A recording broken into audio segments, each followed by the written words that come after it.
So what in the world is rock and roll now? That's a fantastic question. Is there such a thing? I don't know. I know, because like I still live, breathe, love rock and roll. Yes, I love. we like rock and roll. I was going through like my kids. I was having them the other day. Like I have 3 kids, young boys, and we were going through the history of rock and roll, just on like our little Amazon music player. I was like, play Chuck Berry. Like I started off with Little Richard, then I went into Jerry Lee Lewis, like Great Balls. Then I went into Chuck Berry. I was like, the progression of like rock and roll piano was the thing. Like they were like Jerry Lewis, he would kick his piano bench back, and I showed him out on the piano bench. They're like, oh my God, Dad, don't break it. I'm like, this is what he did. It's cool if I break it. I bought it. I'm old and rich now. It's mine. I'll break it if I want to. And then as he lights the piano on fire is one of his shows. Like it was an amazing moment. Did you know about that when he did that? I think I did. Because he was opening for Chuck Berry in one of his rock and roll shows. Okay. And he was like, but he was number one. Like Great Balls of Fire was number one on the radio, and Chuck Berry was like down a little bit. But Chuck Berry had like 5 number ones at this point. So, but it was in Chuck's contract that he got to be like the closer for every show. So Jerry Lewis was like, all right, champ, I got this. And he comes out, because he was like very funny how he walked around. He went out there and he did his thing, kicks thing, and he put some lighter fluid or whatever and lit his piano on fire and finished playing. While then he goes off stage like, take that, champ. And like good luck following that, or something like fruity how like Jerry Lewis did. I mean, but that's rock and roll. That's awesome. He burned a piano. For like that piano's ruined now. There's no like coming back from the piano's like, oh, let's just salvage this. But it doesn't matter. And then That's awesome. And the cops are trying to shut the concerts down. Like Little Richard was in concerts. Like the DJ who started it all, like they were put him off air. They tried to arrest him and everything. It was terrible. What is it today? I don't know. Do we still have that same energy? Kind of sometimes. I feel like it's changed a lot, right? Because back then, those guys were rock stars. You didn't know every detail of their personal life. But now, if you're a rock star, you're on TikTok, you're on Facebook. We see you in your pajamas in the morning with your, stuff on your face. It's just a different vibe. Well, I guess too, like that rock and roll is different. We got into rock and roll of social and change and historical change. Yep. Like all the rock and roll. The coolest stuff is like that 60s rock. Yeah. Like, we had the original rock, which I love 50s rock. Don't get me wrong. That's my jam. I'm all about it. Love Buddy Holly, love all of them. But you get in that sort of 60s rock, late 60s, the Vietnam War is gone. Yep. It's pretty much, it's the only war that has a soundtrack. Right. Is created by like that generation of music. And it's the best rock and roll. Just raw energy to it. It's the best. It is. Yeah. It spawns the great bands like Led Zeppelin afterwards to follow, and like true rock stars. Yeah. And these rock stars were like fighting for like, obviously being rich and successful and all that stuff, but also like their music has real change about it. It's not the same today in that respect, I feel, unfortunately. Right. Some bands do, and we'll get into that in a minute. Sure. Some artists do, and I think there are still some rock stars. It's just different than what you might think now. But I think that was Bob Dylan is a rock star. It's a guy, this guy who's funny looking like me, like with a guitar and tons of talent, singing about times are changing, and then he plugs an electric guitar, and people lose their minds. They do lose their minds. And his booing him. His 12 strings come up for sale too. They're anticipating $1 million. That's a whole other YouTube video. I was going to say, I feel like we'll chat about that before it's over. I want to see what it sells for. But before we do the Clapton video. situation. I don't know. I think they're going to do this one right. They're sort of building the energy. That one was just kind of dropped and like, here, the Clapton guitar. Bam! Opening bid. He played it dozens of times. That didn't work. But no, so I think like music was different. I think back then too, it was run by like all the stiff like the white old guys that ran like Capitol Records, RCA and stuff. But there wasn't a formula. There wasn't a blueprint yet. So they were willing to take chances. I think those guys did not know what was going on. So that they just kind of. I mean, I've heard Frank Zappa gave a fantastic. Yes, that's exactly. Where he just talks about how. In some ways we were better off with those guys because they knew that they did not know. So they're like, oh, you guys are cool. Maybe you'll be the next thing. Here's some money. You go make some records and put them out. Oh, you're not attractive? It does not matter. Maybe the kids will be into it, right? And then somewhere it switched and we got these like cool. The younger kids that were part of that scene took over the industry. And they became the gatekeepers. Like, hey, no, this is not going to be cool. This is what people want. And I mean, would Pink Floyd ever been made? Like in today's age, or even in that age, like post that, like there's no way that, and we would have lost David Gilmour's brilliance, and I love Syd Barrett too. Don't get me wrong, but it's all that music would have been lost. Can you imagine Bob Dylan showing up to like a record company now? Like I got these songs. Here's how I'm gonna sing them. Yeah. What do you guys think? Or even like Bruce Springsteen, like he had the benefit of, I think Clive Davis was involved with that, Right. that was a brilliant man. But I think he'd have made it because his jeans are so tight. yeah, but I mean, Bruce Springsteen was being prepared to be the next Bob Dylan. Yes. And like, here's your acoustic, and then Bruce is like, here's my band, we're gonna rock. The E Street Band. By the way, we're gonna kick asses and rock for 5 hours a night, and I'm gonna be like 60 something still doing that. Like, it's just, and he's one of the most dynamic live performers and one of the most brilliant like rock and roll stars like of American history. It's true. I mean, I'm sure Tom Petty would be watching like, oh, I can't back down. Jeez, how much energy does that man have? Just like, that's what I imagine. Like, oh, you never saw Tom Petty like running around stage. That's not his thing. It'd be weird. It's like Prince too. He's like, how's he dancing so much? Just thinking of my favorite guys, just running around like Tom, just going, oh man, that guy's fast.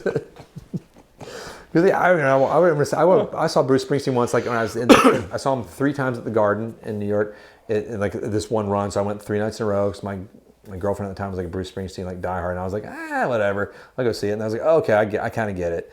And we were sitting backstage once. Like we were sitting behind the stage. That's how popular it is. Like they sell tickets behind the stage, and he'd come back there and say, how you doing? Everybody back there couldn't afford real seats, could you? I'm like, no, I'm 23. Right. I couldn't afford the real seats. That's for the 45-year-olds, which I am now. Now we get to be. We're at the back, but at least we're front of stage. No, because one of my friends, he bought tickets and he's glamping at this festival. Glamping, glamorous camping. He's got this tent with like a queen bed, like he's got couches front of the stage. It's like just like Woodstock. It's just like Woodstock. It's amazing. That's what I would do if I went to festivals. Like when that happens, I'm not going to go sit in the hordes again. Are you kidding me? I'm getting the fancy. I'm going to pay the extra money because I've got extra money now. My kids don't have to eat that week. No, they don't eat. We split meals anyway. We go to when I eat out. Like people are always amazed. Like I can go to cookout with my family of 5. It's like $12.50. My family, less that. Well, his son is the size of me. Yes, and his son is like what, 6, 7? 7. All right, that's disgusting. He's ginormous. His fear. Just a large Daddy, I need more food. Oh, Elijah, stop eating the hogs. We need to save those hogs for the winter. Elijah, son.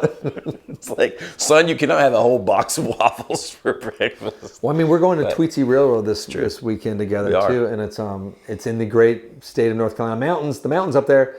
It's pretty much like redneck Disneyland. I think that's true. Yes. You ride a real train, like it gets robbed by like bad people, and the Bandits. Native Americans like battle them and stuff. It's awesome. My son was crying, but it's amazing. I've been to Tweetsie Railroad. And then they have these like chairlifts that take you to like the petting zoo, which are complete death traps because you can die at this place. I hope we don't die. We're probably not going to die. But one of the kids might, but that's why you have lots of kids. Yeah, right? I was so scared last time there with my kids. Oh my! I was like holding them on the chairlift because it's the death fall, and there's no like safety. Not so harness. Safety. Yeah, Elijah wants to like wear guns. You can do not really. I was like, it's awesome. The whole place is like great. cowboy guns, go-kart stuff. It's great. There's go-karts. There's something like. Then there's like this gravity thing you can do across the way. You got to pay more for it. I'm not doing that because I'm cheap. But after I just talked about glamping, never mind. Anyway, rock and roll. Get back to it. Oh, I got off track.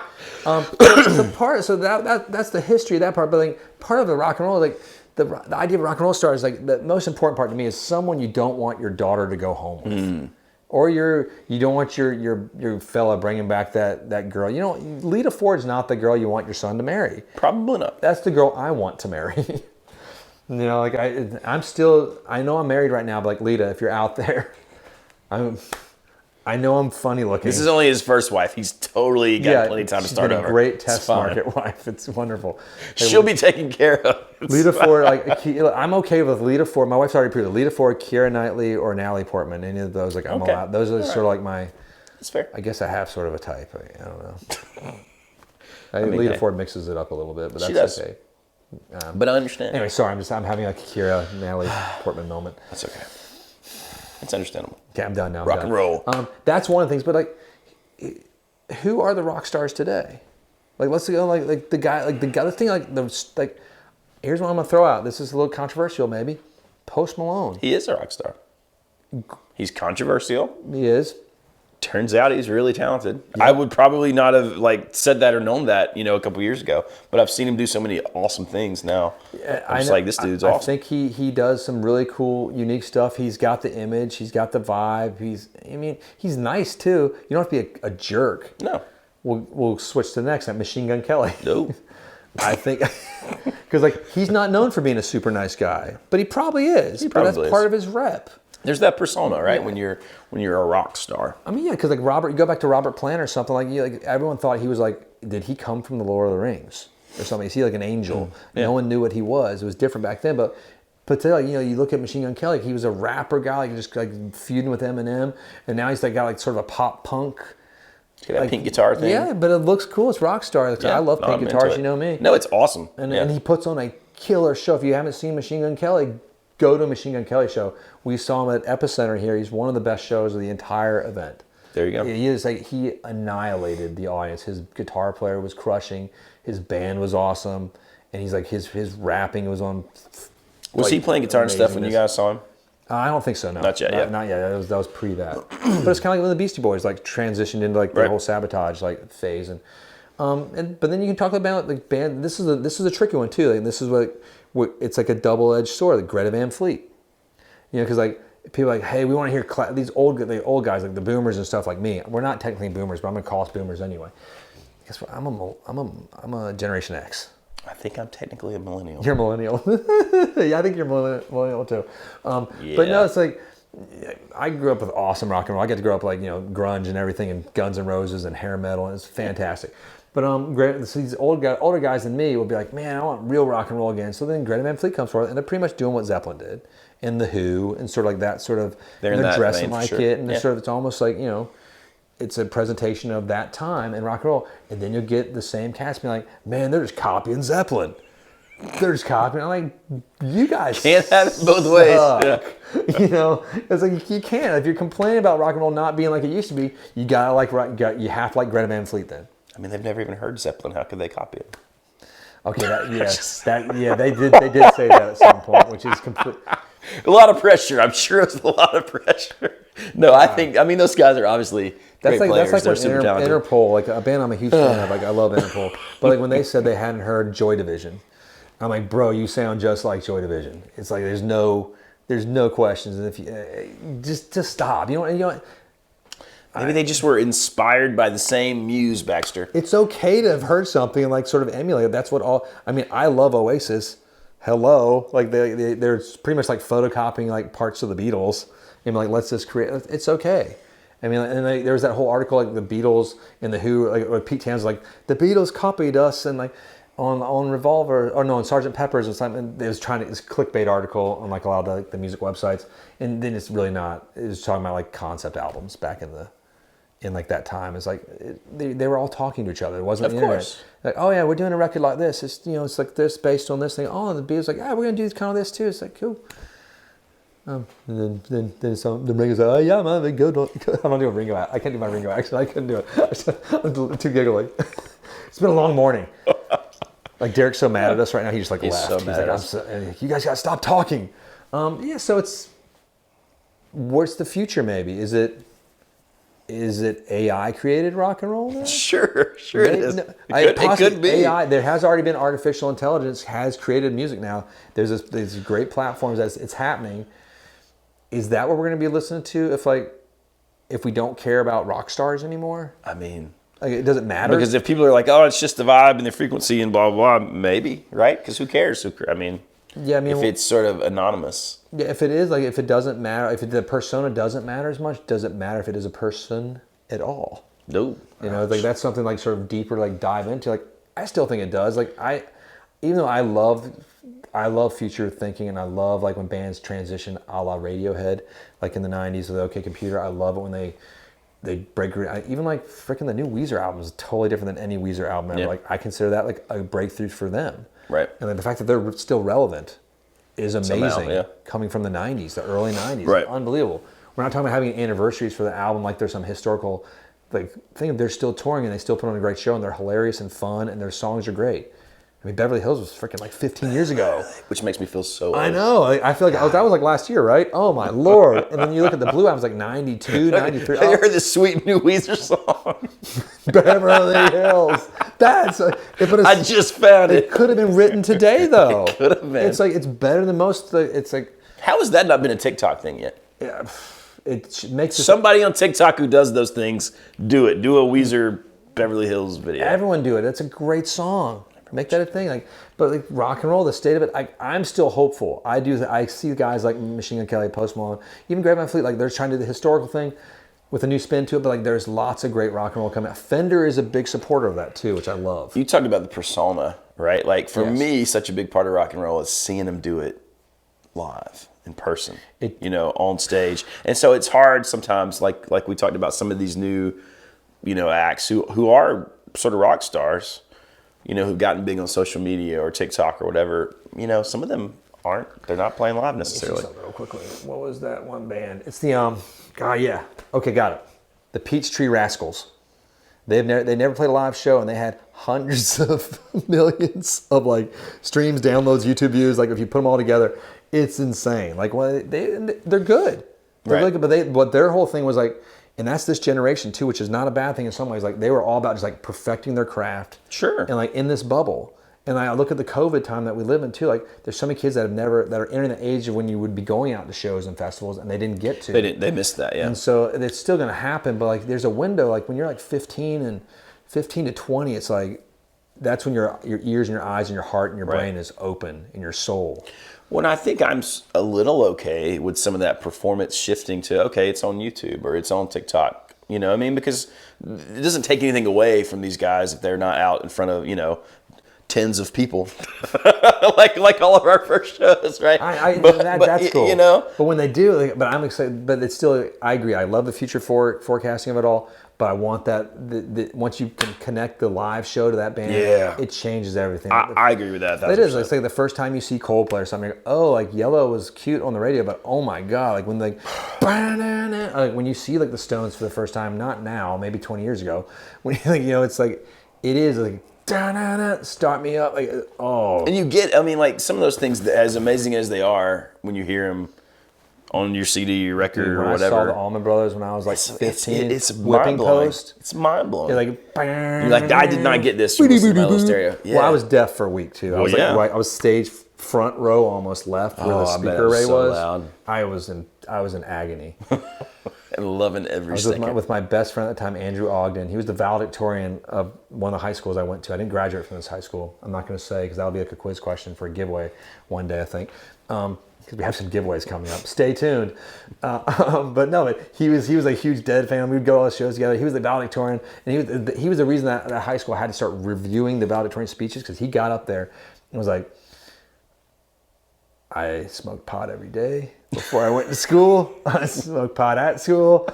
He got a perfect score on the SATs, scholarship to college and everything. He was just brilliant. I never had to study. I'm just smart. I'm going to go. I'm moving. You losers suck. He goes, it sucks to be you. He goes, after college, I'm moving to Costa Rica to start a hemp farm. And that's what he did. And now he teaches college. Like it's amazing. You gotta love a man with vision. I love this guy. And he was tall, and then we took it. My sister was doing this weird thing called they debuted you or some weird thing. Like we're not even from this. I don't know. It was like here we're presenting our daughter for men or something. Cotillion or I don't know. Debutante. Cotillion's debutante. She did this thing, so she had they had beer or something. It's like me and he and I went and stole all of her beer and we sold it to other people. And then we went and panhandled on Franklin Street in Chapel Hill like the next day. It was an adventurous weekend. Fantastic. This is what you're supposed to do when you're 15 to 20 is dumb stuff like this, and that's where I can't wait for the live shows to the festivals are lining up. Go see them. That's what rock and roll really is. Like, when you, what was that? What's that Christian band that played at the Epicenter? The biggest Christian rock band. Skillet, yeah. Skillet. I never heard Skillet before. I saw this band live. Like I don't listen to Christian rock, And then I saw them, like, that band was awesome. I never would have heard of them until I saw them live. And, like, they're a popular band. Like, and the dudes are so cool looking, and the girls are, like, super hot. It's true. And the guys were like, I wanted to be the guy. I was like, he's like Gore. Like, He is. He's like, whoa. And he's got a big beard now. Yeah, he was like Aquaman and Gore had a baby. And those dudes, they've been around forever. Yeah, and they're forever. And they're gorgeous. They are and still they gorgeous. sound great. And like, they constantly like tweak, they evolve with the times. and that's when you see like bands like Tool, and you're like, oh, Tool's records are good, but oh my God, live. When you see Maynard like just destroying his songs, like sigh, can't you? Like, oh my God, it's unbelievable. He's conducting the universe with his microphone. It is like that's something you don't see on the record. Right. You don't see it on TikTok. You don't see it on YouTube. It's no matter what live shows, even the best documentaries don't quite capture that visceral feeling. Until you're there and it's hitting you in the chest and you're like, oh yeah, it just doesn't quite do it. So that is rock and roll, maybe. There you go, it's settled. We're done. I'm out. I'm gonna leave now so Derek doesn't kill us. All right, let's go listen to Imagine Dragons, our favorite rock band. I do like Imagine Dragons a lot. Shut up. I had them on stream all day yesterday. That's it. I'm out of here. Hit like and subscribe. Click the bell. Thank you guys so much for hanging out with us. We'll see you next time. Imagine Dragons. I do like them so much. I don't know why.